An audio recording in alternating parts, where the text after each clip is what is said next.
Hello and welcome into our Monday afternoon live broadcast, and welcome if you are jumping on with us for our rebroadcast as well. We are broadcasting simultaneously on Facebook and YouTube, so you can catch us on either place live or on the rebroadcast. If you are joining us new, I always ask that you take a second to either hit that subscribe button or that like button so you will be notified when we go live and or upload one of our rebroadcasts onto the platform that you choose to join us at. Today we are going to be talking about one of the most commonly asked questions that I get, or probably the most frequently asked question that I get, and that is why I do not or will not tell women what to eat. So if you're jumping on new with us, I always like to welcome you. Make sure that in the comment section, whether you're new or you're returning, leave me a comment in the comment section so that I know that you are here. Let me know if you are new or if you have joined us in a course or you've been following along with us here in these broadcasts for a while. I always like to know who is jumping on, and I always like to make sure that I let you know that I appreciate you guys. And if you are new, I just like to take a second to introduce myself. My name is Diane, and for the past 25 years, I have been helping women find nutritional plans and fitness programs to help them look and feel their best and live their most authentic life. Here in this platform, I am sharing my personal journey and experience and now knowledge as a certified exercise nutrition coach with how intermittent fasting and a keto-like lifestyle can really help us women as we begin to age, and how we become so dissatisfied with all of the things that seem and feel like they're out of our control with what is happening with our body, and it all goes directly back to our nutrition and some of the nutritional changes that we have either been so accustomed to our whole life, or some of the things that we might have been previously or maybe newly even introducing into our body's system. So, like I said, for the past 25 years, I have been helping women find nutritional plans that help them look and feel their best and live their most authentic life. And for a large part of my career, I have been what most people are in the health and fitness industry, and I was very cookie cutter in my approach to helping women. There was a plan that was developed. There was a list of foods. There was suggestions on when you should eat these foods, and everyone was treated as if they were equals. This was the diet, or is still what we call the diet mentality, where we blindly follow a prescription of what someone else thinks we should do based on what mainstream societies are doing. And I am guilty of doing that myself to other women and for other women. And for a certain period of time in our lives when we were younger, sadly, that did work for us. Going through a diet phase or following a cookie cutter plan really did work for us during the time in which we followed that plan. And as soon as that plan ended, and we didn't know what to do for ourselves or how to think for ourselves, what happens is we usually ended up reverting back to what we were before we started the last diet that we were on. A lot of this happens because we stop thinking for ourselves and we become solely dependent on someone else providing for us what they think our body needs nutritionally to reach our specific and very personal goals. And I came to this realization when myself, as a nutrition coach and as a person and a woman who has been in this industry for a very long time, started to become sick myself because I was following someone else's plan that had nothing to do with my body chemistry, my lifestyle, or the results that were realistic for me to achieve. And I had been doing this to myself repeatedly over a series of years in my adult life. And when I became sick myself, it really did send a light bulb, shining up above me saying, Diane, why are you following someone else's plan when they have no idea what your own body chemistry is going through and what it is that you want to do for yourself? And even more importantly, what makes me happy as a person around food, emotionally, socially, family-wise, and even for some people, culturally and spiritually and or in their religious practices. So the reason I do not or will not tell a woman what she should and shouldn't eat is because of all of those things that I just shared with you. Food for us is very personal. For a lot of us, food has a very deep emotional relationship with us. It's for some of us, it's been our biggest confidant. It's been our best friend. It's been that thing that has carried us through situations, for celebrations. It's been that thing that's helped us when we've been at our lowest. It's been that thing that we felt has gotten us through crises in our life and stressful times. For some of us, food is very, very personal, and on the side of the fact that that food can be culturally connected to us.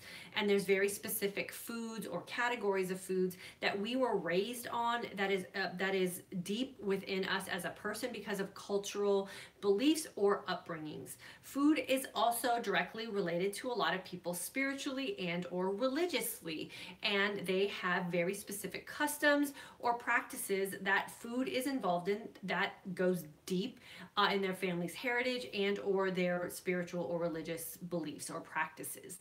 And then for other women, and this is where I really had to make a big realization and decision for myself.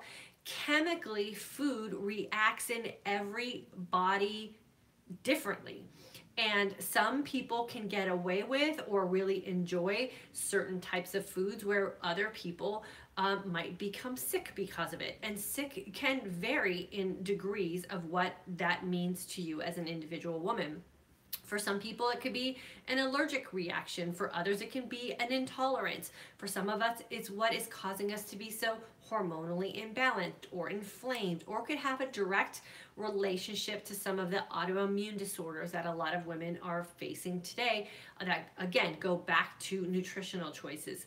And the most amazing part about nutrition today and our bodies, when we stop listening to someone else and really start listening to our own body signs and signals, is that there's no real commonalities to what foods are affecting what women in a certain type of way, because we are all so uniquely designed, right? We all have our own DNA, we have our own chemical makeup. We're coming into this situation with a completely different food story. We're coming into this situation with a completely different birth story, and those are those things that we talk about a lot in the course that I teach.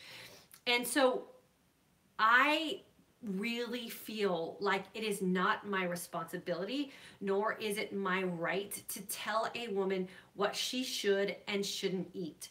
I will always give you my own personal experiences, and I will tell you some information that's pretty mainstream out there about what certain foods are doing to our bodies over a course of time. But for us as women, we really should exercise the right that we have to make decisions for ourselves and act responsibly about the choices that we are making based on how we want to look and feel, and most importantly, how authentically we want to live our lives. We have gone through the diet dilemma, a lot of us, for the entirety of our adult life. And I can tell you, there have been so many times in my life that I have missed out on very significant and special social events. I have missed out on very significant and special, like, intimate settings with family members. I have said no thank you to many nights out with friends socially. I have deprived myself and sulked over and had pity parties about all the things I'm not allowed to eat when I followed a diet plan. And you can never get that time back. And the way I really incorporate food into my life today, and the way I teach women to incorporate food into their lives today, is to really figure out what makes you look and feel your best. Those are your go-to foods. And then you really want to be happy. You want to be happy with the choices that you make. I had mentioned or said something in our course private Facebook group today about, someone was saying something about French fries, and I've cried over the thought of not ever being able to eat French fries again. And that's silly to think about as a grown woman. And what I realize is that it's not that French fries are such a bad food, it's the type of French fry that you're exposing yourself to or exposing your body chemistry to that could make you sick or make you gain weight or make you inflamed. And that if you put a specific food item in your life where it makes sense for you based on how you want to look and feel, and you put the effort into figuring out how your food is made and what ingredients are in it, or asking simple questions when you're in a restaurant, like what kind of oil are you using in the kitchen, then there are very few foods that you need to put on the list of you're never allowed to eat again, because there's so many options today and so many variations of food that you just got to keep experimenting and listening to the signs and signals your body is sending you until you find the food that works best for you. I've done this with almost everything in my life food-wise that I really enjoy and can't imagine living my life happily without. And that's a serious thing to think about. You know, we have so many experiences and occasions and relationships and bonding things that we need to be part of, and it is just the simple truth that food is a big part of that. And we don't want to be the girl that's constantly sulking at the social event because we're not allowed to eat something. If you choose not to eat something, you really want to make it an honest choice that that's the best decision for you, and then own that decision so that you go to these events or you go into an experience and you don't sulk and have a pity party for yourself. You want to be empowered about decisions that you're making, because the decision that you're making is going to allow you the opportunity to live your best life, and you're going to make that decision off of your own personal experiences, not based off of what some stranger is telling you that you should or shouldn't eat based on what their personal experience is. And we really need to take the ownership back for ourselves about what it is that we want to eat.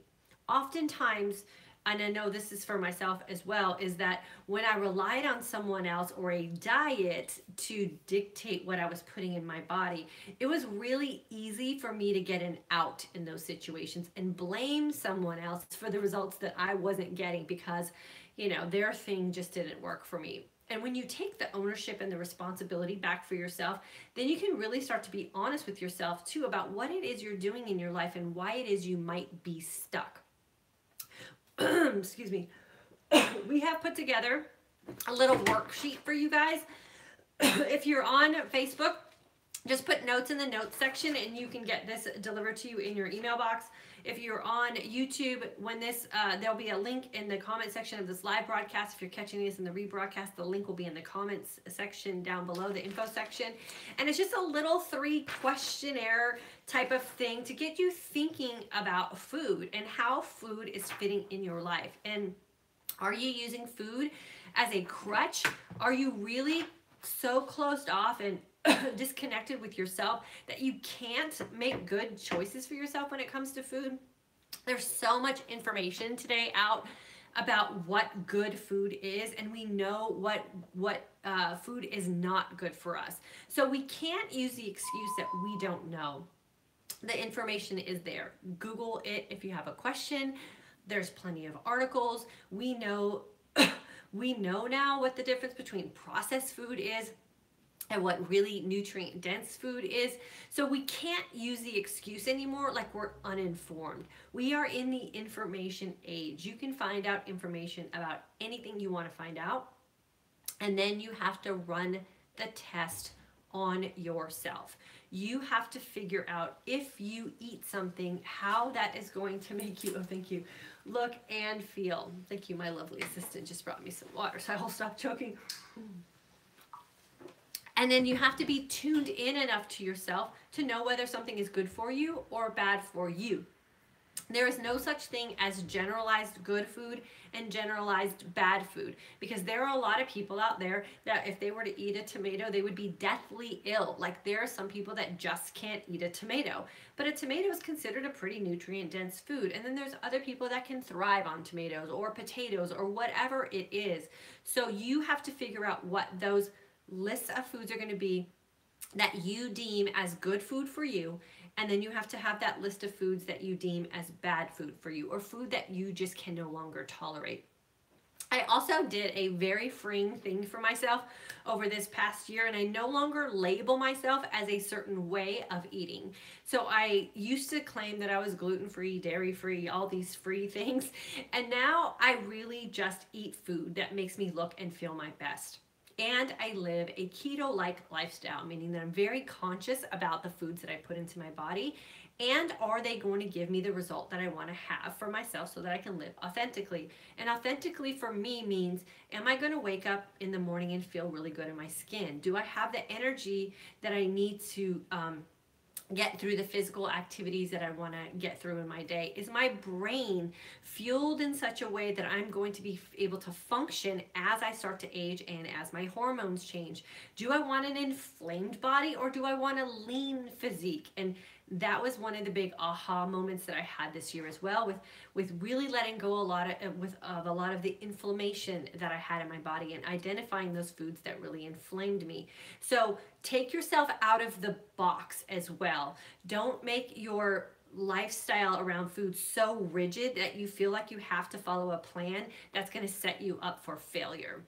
I try to just keep the food in my life that makes me look and feel my best and live my most authentic life. Some days that food might contain a little bit of gluten, and there's some days I might get a little dairy in something, and there's days where I just don't want to eat animal protein, but that doesn't make me a vegan or a vegetarian. That just means that I'm going to go off how my body is feeling on any given day and make decisions on that day about how I want to feel. So get yourself out of that box and category that is so driven by society and in the food and diet industry. You do not have to fit in a box about the way you want to eat or how you want to live your life. You need to make conscious decisions every day based on how you want to look and feel. And is that allowing you the opportunity to live your most authentic life so that you can be present and happy around the people and the things that you want to do in your life? And you are the only woman that can do that and make those decisions for yourself. I can't do it, and you should not allow anyone else to have that power over you. You need to wake up, be conscious about what you're doing, make informed decisions, and then listen to your body. Your body will tell you if what you put in it is not working for it. No one else can do that for you. Your own body signals are the only ones that can do that for you. So do your research, do your experimenting, and then listen to what your body's telling you. Okay, so I'm going to go in. Welcome everyone, answer any questions or comments that you guys have, and then make sure, like I said, on Facebook you put notes in the note section. You'll get this little questionnaire that we put together for you to kind of help you think through this process and hopefully have an aha moment for yourself so that you can free yourself of being so dependent on someone else and giving them power over you and letting them decide for you what is good for your body nutritionally. No one should have that power. You should get that power back for yourself and then exercise it as often as you possibly can. So let me welcome everyone into the Facebook group and welcome everyone who's in our April course. We just started on Saturday. You are an amazing group. You're all melding together very well. You're doing so good on making choices for yourself already, and the first weekend has gone pretty smoothly. So I'm super excited about how our April course is starting. And if you want to get signed up for our May course, registration is open for that as well. We start on May 5th, so that's Cinco de Mayo, and May is my birthday month, so I would love to spend my birthday month with you guys who are signing up in May as well. And of course, this is our anniversary month in April, so super exciting. We have something exciting going on, it seems like every month around here, and I love it. Donna from Kentucky, welcome. Amy, hello, girlfriend. Julian, hello. Lori, hello. Donna, you are so welcome, girlfriend. Leah from New Jersey, I'm in the April course and loving it. Good, I'm so happy to hear that. Cheryl, January course, hello. Gabriella from the April group. Joanne, hello. Rita, thank you for all your wisdom and knowledge. Adding no good foods to my list. This is so helpful. Yep. Exactly. You want to make sure that those lists are clearly defined by you guys. And there's really no bad food, really. I mean, it's just that it's whether it's keeping you from reaching your best and what it is that you want out of your life. You know, cookies, popcorn, ice cream, chicken, fish, grapes, like none of that stuff is bad unless it's keeping you from living your most authentic life and keeping you from looking and feeling your best.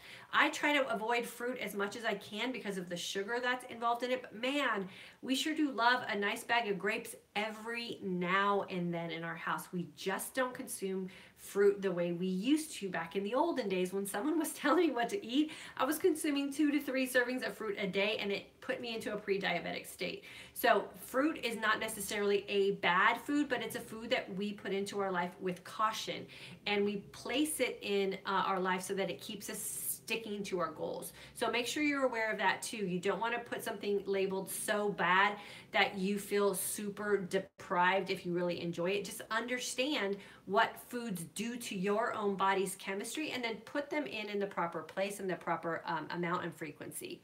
Hello, Diane. Let's see who else is jumping in and any other questions. I'm going to skip through a lot of the just general note things just so I can get through the comments as fast as possible. Christina, I'd like that. Have that list or chart. Okay, it's right here. Just put notes in the note section and you'll get it. April group, awesome. Mary, hello. Laura, hello. Jana, listening from Phoenix in the March and April course. So glad you're jumping in with us. Let's see, Donna, need info on how to get enough calories in on one meal a day. I bloat when trying to fit enough calories in. Thanks for your help. Love you live. Okay, Donna, are you in our course? If you're in our course, I do a whole lesson on why you do not have to count calories anymore. And so if you're in our course, you may need to go back and listen to that lesson. And if you're in the April course, that lesson will be coming up. And if you're not in our course and you're still not sure about what you should do about how to manage your calories, and you're doing practicing intermittent fasting, I highly recommend you get registered for our course, because I solve that problem for you for sure. Rosalind, hello. Emmanuel, hello. Jody, hello. Lori, so you IF and have a keto meal. I intermittent fast every day. And I live a keto-like lifestyle. I don't necessarily I would not say I eat a keto meal necessarily. Irene, can you fast too long for blood work? It calls for 10 to 12 hours. Can I longer fast alter results? Irene, I typically try to fast between 16 to 20 hours every day. There's some days I fast a little shorter, and there's some days I fast a little longer, but I fast for at least 12 hours minimum, and that would be just some special occasion that I would only fast for 12 hours. I really try to have the majority of my day in a fasted state. I eat 1 or 2 meals a day typically. Christina, hello. Rita, Sherry, Jennifer from Oklahoma March group, awesome. And Cheryl, good to have you here as well. Okay, so I'm going to lean in and check out these YouTube messages really quickly. See if we have any other comments or questions that need to be answered. Jonille, hello. Terry, hello. So glad you're here. Also, Denise from Central New York, new to IF and learning so much from your channel. So glad I found you. I'm so glad you found us too. Thanks for jumping on live with us. Veronica, current April course member. Awesome. Sonia, listening from work, from November class, Passion Planner class, and December class live. Listen to you, always learning new things. Awesome. Sonia, and I'm going to be jumping into that Passion Planner group in the next probably a week or so and get you guys updated on some stuff. Susan, April 2018 class, have been researching IF and started about a month ago. Joined the class to help me do it better. Awesome. Well, you're going to get just that, girlfriend. Doan, does apple cider vinegar break your fast? Yes, it does. Amy, enjoying April class. Have been following you for almost 7 weeks and down 11 pounds. Awesome, Amy. Just wait till you get done with the class, girlfriend. Your whole life's going to change. Shelly Ann, new to the April course. Welcome to the live. Christina, I'm enjoying your videos, lectures, teaching so much. You're welcome, girlfriend. Jacqueline, will there be an alumni class in May? No, we're not going to do an alumni class in May.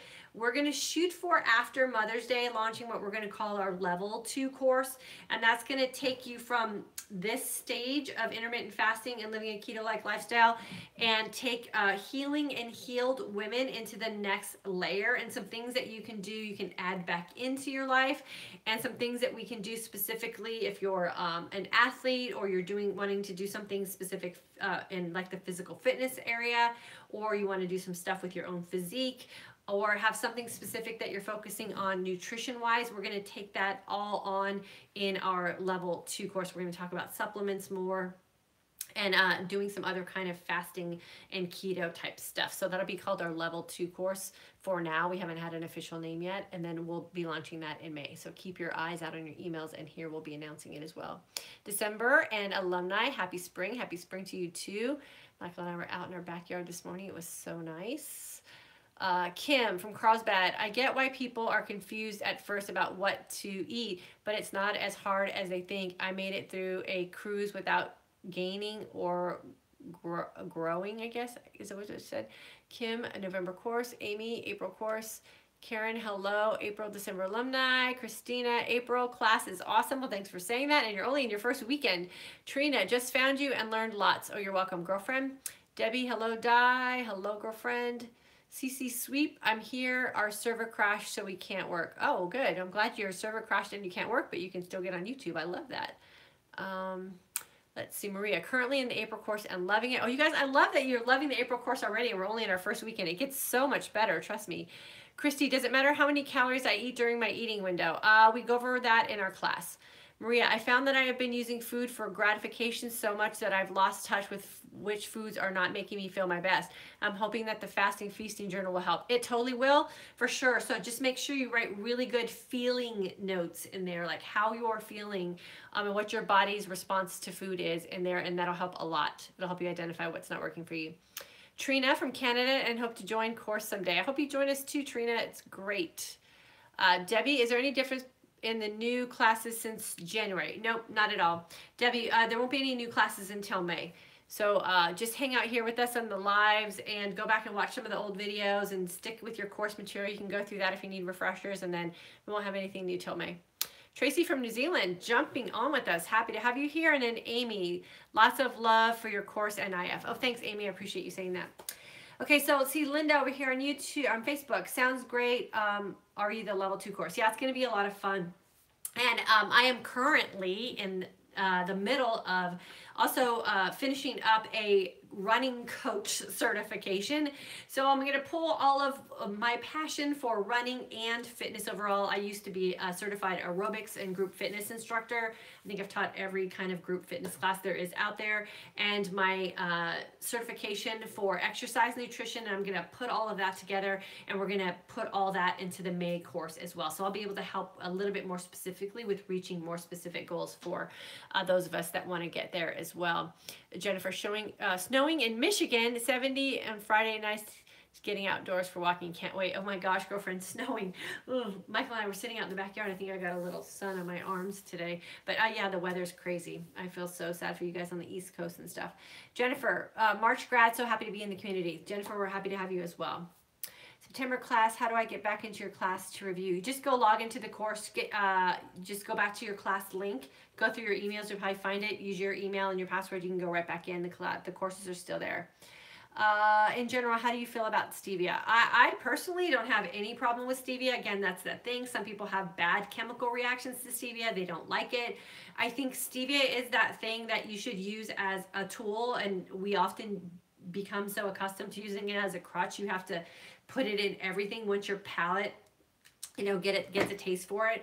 I kind of cycle through stevia dependency, and I notice that when I start to crave too many sweet things, that generally means I'm using stevia too much. And so then I wean myself off stevia, and then I can tolerate foods that are less sweet. And then, you know, I'll kind of dabble it back in a little bit, and then I start craving sweets again. So, you know, that's the thing. Again, you have to listen to your own body's signs and signals. And just pay attention to what your body's demanding from you, and if it's something that you're not happy with, then you have to kind of look at what you're doing and do you have a dependency to something. So I find that I am at my best with the least amount of kind of sweeteners and additives and stuff like that I put in. Let's see if there's anything else. I have recently discovered and started IF, and I'm in love. Awesome, Rebecca. I can't wait to hear how your results go for you. Judith, once I broke the carb sugar addiction, I just don't ever want to go back there. Everything is permissible, but not everything is beneficial to my body. Good comment there, and good realization for yourself. Rice really makes me feel bloated. Yep, so that's a thing that, you know, rice doesn't bother me at all. I use things like rice and potatoes when I'm doing heavy cardio or extended periods of running, and I deal fine with it. So white rice and brown rice, sweet potatoes and white potatoes. So again, it's that thing, you have to figure out your own body's chemistry and how your body's going to utilize and burn off those things. So if rice makes you bloated, then I would tell you to eat rice if you needed some carbs in your life, and that would be a bad thing for me to tell you because it makes you bloat. So that's a perfect example of figuring things out on your own for sure. Irene, can you fast too long? Okay, I think I already got that. Okay, cool. So great questions. Make sure you get this worksheet so you can ask yourself the right questions. For me, there were things that I just didn't want to give up. The two main things that I cried about when I first started on this journey was tortilla chips and French fries. And here's what I've done with nutrition as far as figuring out how I keep my beloved French fries and tortilla chips in my life. I ask a lot of questions when I go out to restaurants.